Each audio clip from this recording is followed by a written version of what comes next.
Welcome to Narca Tales. They say that obsession can wear the mask of friendship, and underneath it lurks something far more dangerous.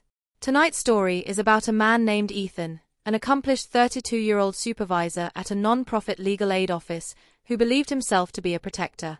But protection turned to control, and care warped into cruelty. This is the tale of how a nice guy went off the rails, all because he refused to accept that the person he wanted to save did not need rescuing. Ethan first met Sue on a crisp September morning. She was 24, fresh from a prestigious fellowship, and she breezed into his office with a notebook full of legal statutes and eyes alight with curiosity. He'd trained dozens of interns and fellows before, but something about her struck him as different. She mastered complex case files in days. She won over judges in moot court. And, most dangerously, she laughed at his jokes. Within weeks, their professional bond deepened into easy companionship. They texted about binge-watch TV series, swapped memes about crosswalk politeness, and even hit the local pub for just one drink after work. Ethan told his mother that Sue was like a daughter, but also a kindred spirit, a younger woman who seemed to cheer him on when nobody else did. All the while, there was a story he never heard. Sue did have a boyfriend, a tall, sander-haired programmer named Arif, whom she loved dearly and trusted to pick her up from work. It was a long-distance relationship, built on late-night phone calls and weekend reunions in sleepy college towns. But Sue feared that Ethan, her mentor, her friend, might disapprove. So she never mentioned Arif, and Ethan's feeling of betrayal at the secret bloomed into the first dark seed of distrust. Months rolled on, and Sue's performance shone so brightly that Ethan floated on pride. "I'll recommend you for a promotion," he confided one morning, fidgeting with his coffee. She nodded, brows furrowed. "I haven't told them about my personal life," she admitted, "but I'll trust your judgment." He took that as a promise, unaware he'd just sealed his own doom. Then came the fundraiser gala, polished marble floors, senators in tuxedos, and the clinking of champagne flutes. Ethan asked Sue to be his guest. She accepted, but only on condition her boyfriend drop her off and pick her up. A pang of anger shot through him. Was she ashamed to be seen with him? Still, he swallowed his hurt and donned his best smile. At the door, Sue arrived in a sleek black dress, while Arif lumbered in behind her, wearing orange gym shorts and a t-shirt that read "I black heart tofu." Heads turned. Ethan fought back laughter as he shook the man's hand. "Quite the outfit," he teased. Arif's lips curled. "Comfort first." Sue tensed. Ethan's unease flared. Jokes died on his tongue as he realized he was alone at a black tie affair while everyone else paired off. When Sue vanished for a phone call, one she took in an empty hallway, Ethan tried to tell himself it was normal.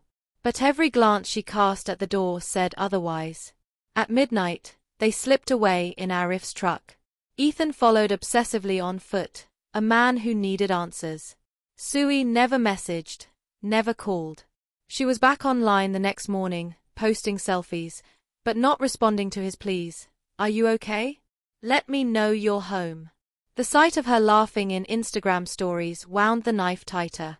Unable to rest, Ethan visited her apartment. The hallway was dim, the lock changed.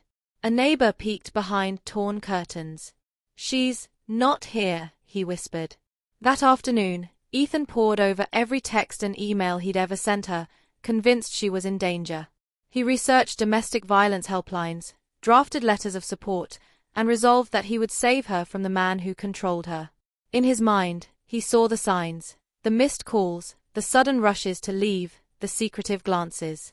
He was her hero in shining armor. On Tuesday morning, he cornered her by the coffee machine.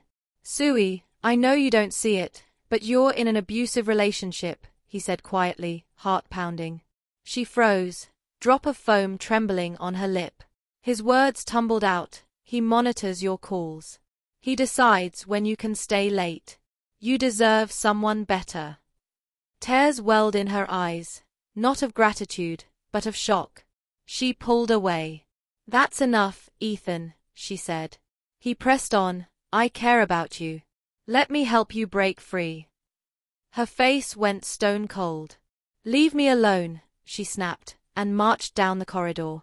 Left in the echo of her retreating heels, Ethan felt betrayal sting like lime in a paper cut. The next day, an HR representative handed him a letter, harassment complaint, effective immediately. His office privileges revoked. Under the harsh glare of the fluorescent station, an officer read him his rights. Repeated unwelcome communications, visits to her home, you ignored her requests to stop. He blinked.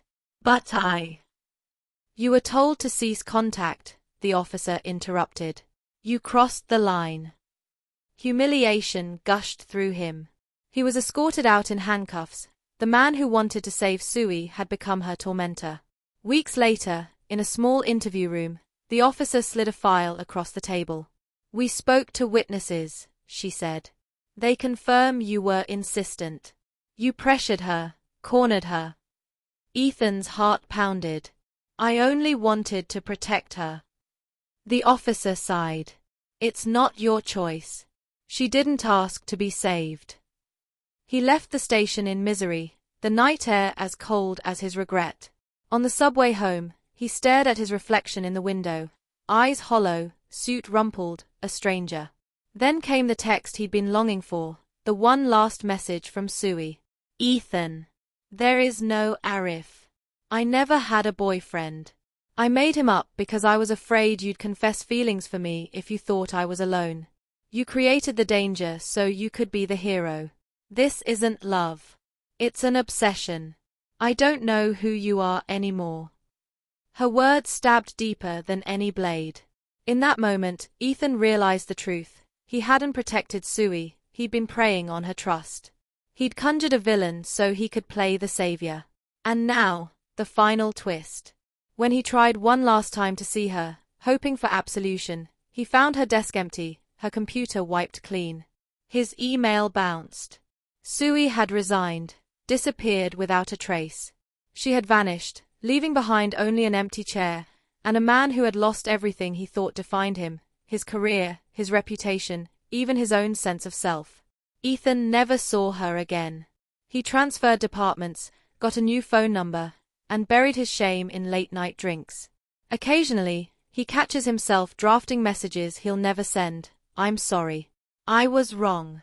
But the echo of Sui's final words chills him more than any courtroom judgment, that he had become the very thing he vowed to destroy. This is the story of a nice guy turned stalker, of how a single misread moment can unleash a lifetime of regret. In the end, Ethan's greatest failure was forgetting that no one needs permission to live, and no one deserves to be rescued by another's insecurities. Thank you for watching Narca Tales.